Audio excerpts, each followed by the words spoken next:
What up everyone, Clayton here, and today I'm here to show you guys the best possible start you can get in Skyrim when you start a new game. In this particular episode, I'll be showing you race selection, so you make sure to pick the right race for the build you're going to do, as well as some tips and tricks when you leave Helgen to get the most benefit out of it.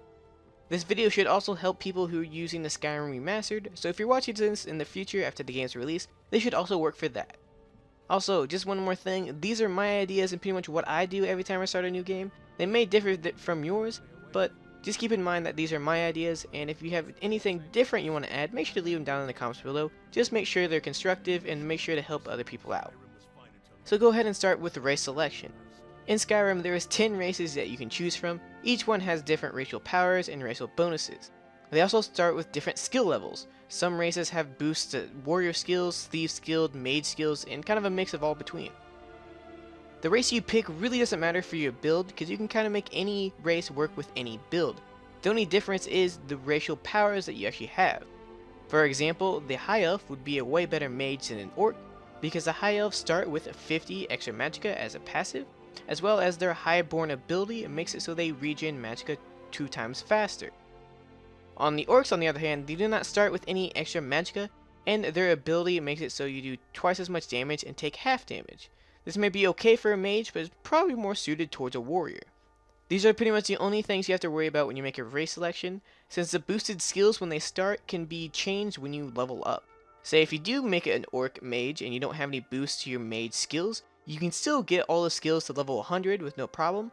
It'll just take you a little bit more time to get those perks. If you're having trouble deciding what build you want to use, you can check it out my channel. I have a bunch of builds on there, so you might want to recommend some of those. If you want the best from your build, make sure to pick it before you start the game, that way you can get the racial power that you really want. I know I said the race doesn't really matter, but I'm going to give you guys some tips on some classes that you might want to use if you want to use a particular race. For example, the mages, if you want to make a mage, you probably want to make either a Breton, a High Elf, or a Dunmer. They have a lot of starting stats in the magic tree. For warriors, you probably want to pick up a Nord, an Imperial, a Redguard, or an Orc. And for thief sneaky classes, Argonian, Khajiit, and Wood Elf are probably your best bet. Also, one more thing, if you want to play on a higher difficulty like Legendary or Master, I recommend playing as a Breton because they give a lot of magic resist, and their racial power is pretty good on high difficulties. Mages are pretty much your worst enemy when you play on high difficulties, and Bretons kind of counter that, so if you want to play on Master or something like that, Breton's probably a good choice. Argonian is up there as well, and so is Orc. But just remember, those are my opinions. Your opinions may differ from mine. So once you got the race picked out, now is your decision to leave Helgen. A dragon's attacking, so you kind of want to get out there pretty quickly. Your first main decision is either go with the Imperials or the Stormcloaks. This decision only matters in the short term, because in the long term, no matter what you decide you can go for, you can switch it up. For example, if you go with the Imperials when you leave Helgen, you can still join the Stormcloaks later on in the game by visiting Windhelm. The only real change is who you're fighting when you leave Helgen, as well as who you get assistance from in Riverwood. So I'm going to go ahead and go through what you get when you go for the Imperials, and then later I'll go on for what you get for the Stormcloaks. So if you just decide to go for the Imperials, there's a couple things you kind of get from this. Fighting the Stormcloaks allows you to get a two-handed weapon very early in the game, so if you're going for the two-handed build, you might want to pick them. Also going with an Imperial, you go with Hadvar, and you go to his uncle in Riverwood. He's actually the blacksmith in the town.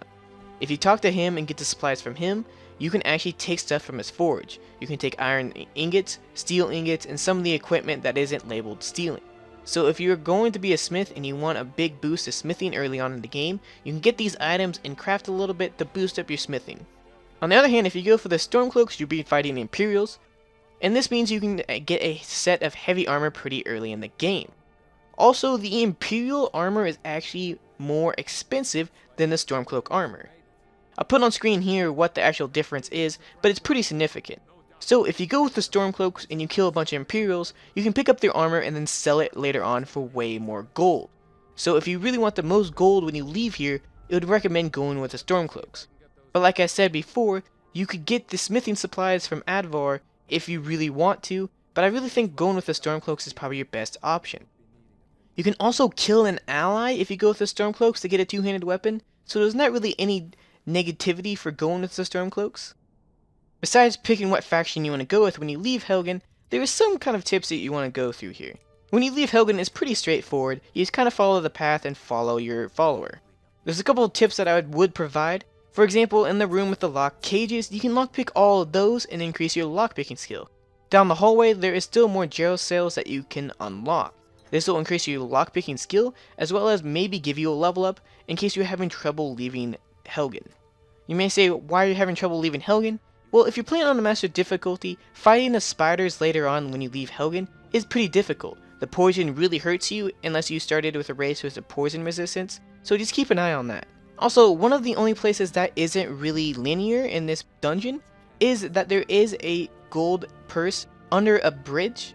So once you leave the big room where you're fighting a bunch of enemies, there's also a oil slick. Once you leave there, you can take a left, and then once again take a left and go under a cave.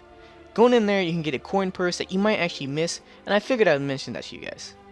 Also, if you're trying to get as much gold as you can out of here, make sure to pick up anything that's useful. Wine is pretty good. Also, where you meet the spiders, there's webs where you can get spider eggs. These spider eggs can be sold for quite a bit of coin, so make sure to pick those up as well. My mentality when I'm picking up stuff to sell, for every 1 weight, you should get 5 gold from it. This is what I've learned from playing the game, as well as a old YouTuber called Mad Bad Gamer that I used to watch said this as well, and I pretty much agree with him with that. Also, one more tip here, when you're in the big cave with the bear, there's actually a cart to your right that actually has a bunch of wine as well as a gold purse, so make sure to pick that up. Also, if you sit there long enough, Hadvar or your follower Rayloff will actually give you a bow and some arrow to fight the bear. So if you didn't pick one up earlier on, make sure to pick up there. So that's pretty much all the tips that I have for leaving Helgen and race selection. Just kind of an overview, race selection doesn't really matter in Skyrim. You can kind of pick up any race and go with any build, but there are some that are better suited. And like I said, I'll leave a link down below for you can see all of the racial abilities and boosted skills for all the races in the game, so make sure to look down there if you're having any questions. Also, picking the side that you want to go for, Stormcloaks Imperial, doesn't really matter in the long run here. You can actually join either faction when you leave Helgen, so just keep that in mind. Pretty much the only thing is, if you go the Stormcloak way, you'll get a lot more gold from selling the Imperial armor, as well as if you go with the Imperials, you'll get the smithing option later on in the game, as well as you'll be able to get a two-handed weapon very early. Also for the Stormcloaks, the heavy armor that you get is pretty important. Heavy armor is kind of a rare thing, so if you really want heavy armor, Stormcloak is probably the way to go, because you actually do kill Imperials with a full set of heavy armor.